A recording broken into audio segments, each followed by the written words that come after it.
Hi everybody and welcome to another piano review here at the Merriam PIanos YouTube channel. We are looking at Kawai K300 Aures 2.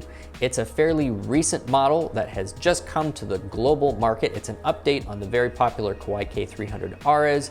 Few critical changes in the transducer system, the sound engine, as well as a complete lack of a side touchscreen. So we're going to cover all of those differences, and for people who are totally new to the Aures, just a full walkthrough of exactly what it is and a few examples of how it can be used. If it is the first time that you're joining us here on the channel, we would love for you to become a subscriber and hit that notification bell so that you can come back and see us again and again and again. Please leave comments, become our friends. We are friendly, and we love to hear from people from all around the world and how our channel is helping your piano adventure or piano reality in any way, shape, or form. So without further ado, let's get into the Kawai K300 Aures 2 right away.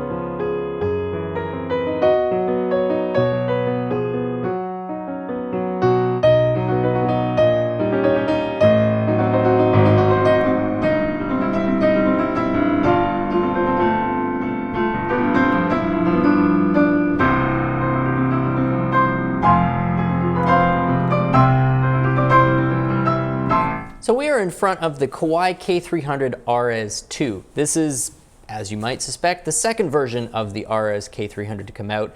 And anything with an Aures in front of it, for people who are diving into the Kawai universe, this means that they've got the transducers on the speakers. Sometimes there's some confusion out there when it says ATX4 and you're like, well, is that the Aures or is it not the Aures? Essentially, they use the ATX nomenclature when there's no transducer, and when there is a transducer, it's got the Aures tag, and that is just, and they're very consistent about that. So if it says ATX3 or ATX4, it's got the silent system, it's got the tone generator, but no transducers. It says Aures, it's got the transducers.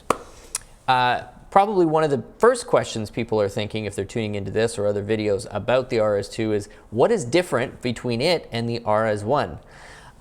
There are really two primary differences on these instruments. So probably one of the first things you're interested in knowing if you're tuning into this video is what the difference between the Aures 2 and the Aures 1 is.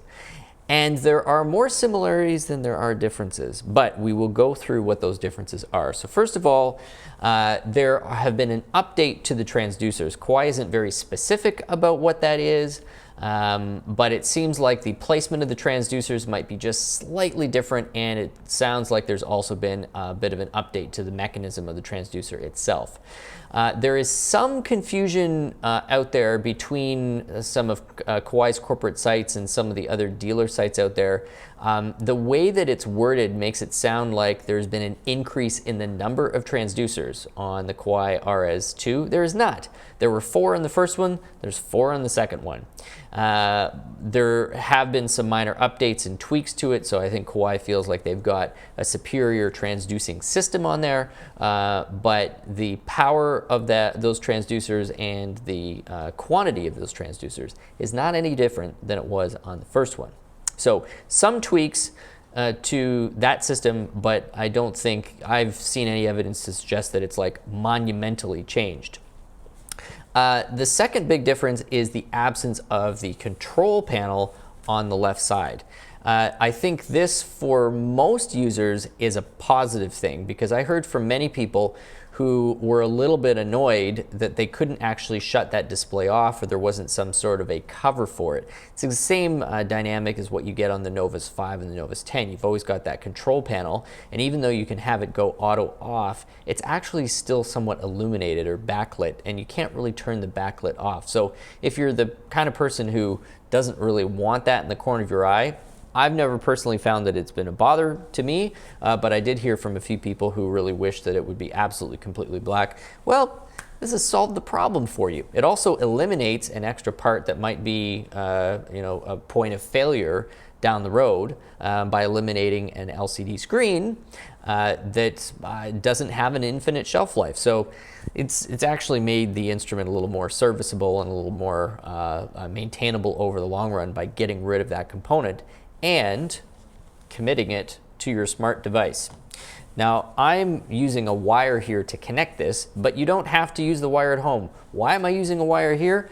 Well, when you've got a showroom full of 50 or 60 other pianos all outputting their own Bluetooth signal, sometimes these manufacturer programs have a lot of trouble sifting through them all and connecting to the right instrument. And it tends to be a little glitchy when there's so many Bluetooth devices in a small area all simultaneously searching. So I'm using the wire. However, I have used Kawai's, Yamaha's, Roland's, all of their applications, wireless connections when it has been not so polluted with other Bluetooth signals, and they're great. They're perfectly fine. They sync up fine. But for those who are like, why is he using the cable? Well, that's the reason why we've got the cable. From an instrument standpoint, there is some update to the K300 itself.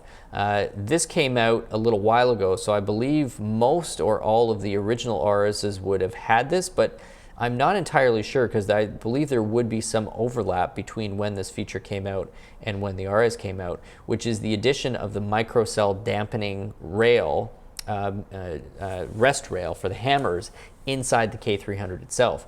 So this is a slight update to the K300. This has improved quite a bit the repetition speed of the K300, and it was already great to begin with. They first deployed it on the K800 and K500, this microcell technology, and now it's on the K300 as well. And when you look at it from the inside, when you see those hammers coming back on the rest rail, there's virtually no bounce at all. And when there's no bounce, that means that the mechanism is able to reset itself that much faster and ready to be struck again by the key.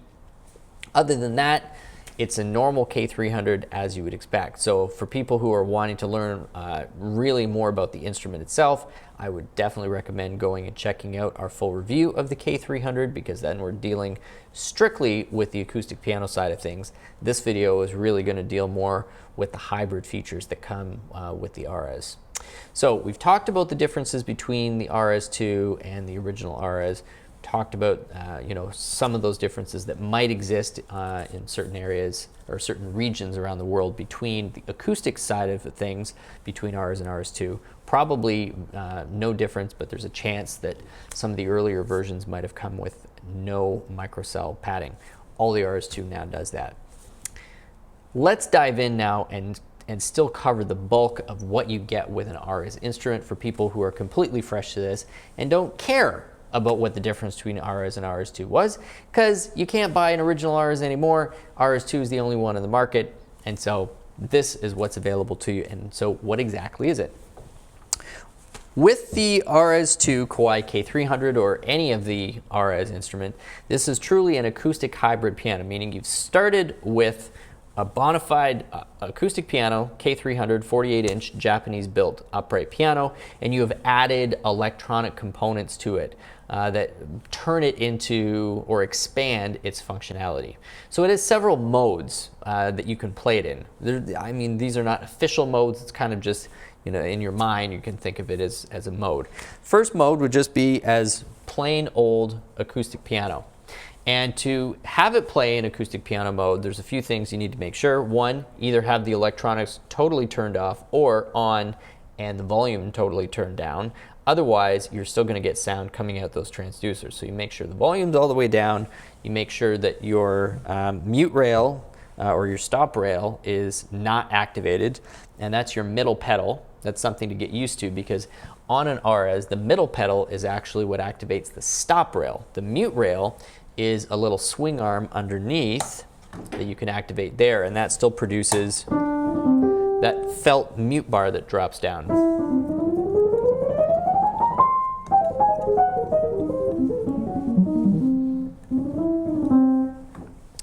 pushing the middle pedal down and over to the side activates the full stop rail. And so we have absolutely nothing at all. So acoustic mode.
So on and so forth. So there's your K300 in acoustic piano mode. The next mode that you can play it in would be with the transducers, with the acoustic piano completely turned off, which means you're going to engage that stop rail, and now you're going to turn your electronics on and turn your volume up, and this is where you get your electronic sound actually playing through the piano's own soundboard. And this is one of the coolest concepts behind the Aures.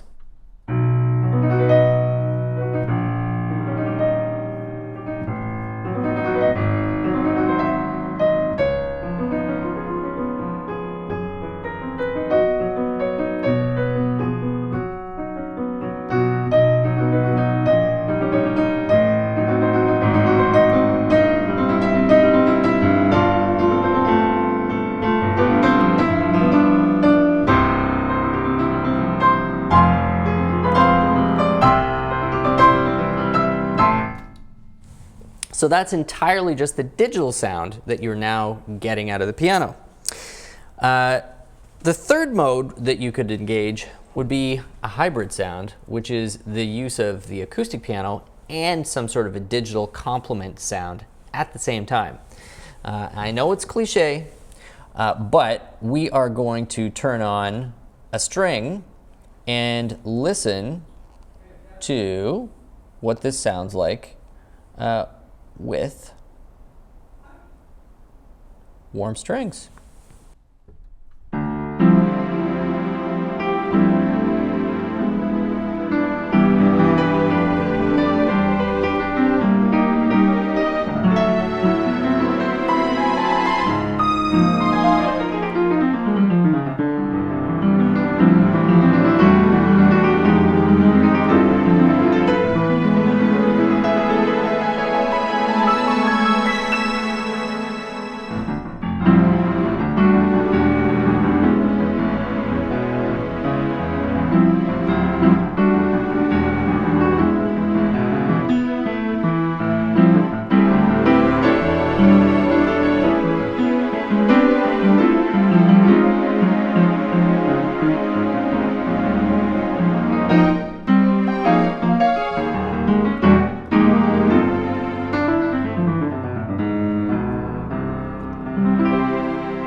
There's a whole lot of different combinations, but I guess that's probably the most often requested or talked about when you combine an acoustic piano sound with something that's nice string, because it doesn't really conflict. It's a pad versus something with a little more attack, so it's highly complementary. So there is a reason why it is so cliche, because it works. That's just one of dozens and dozens of sounds that are available through this app. I'm not recalling exactly what the number is right now. I know it's on the website, but I'm thinking it's got to be in the 50, 60 range, something like that. So somebody can look it up and correct me in the comments. Now the last difference between the RS2 and the Aures is something you really don't notice until you're right in the app. And this is that they have updated the SKEX rendering engine.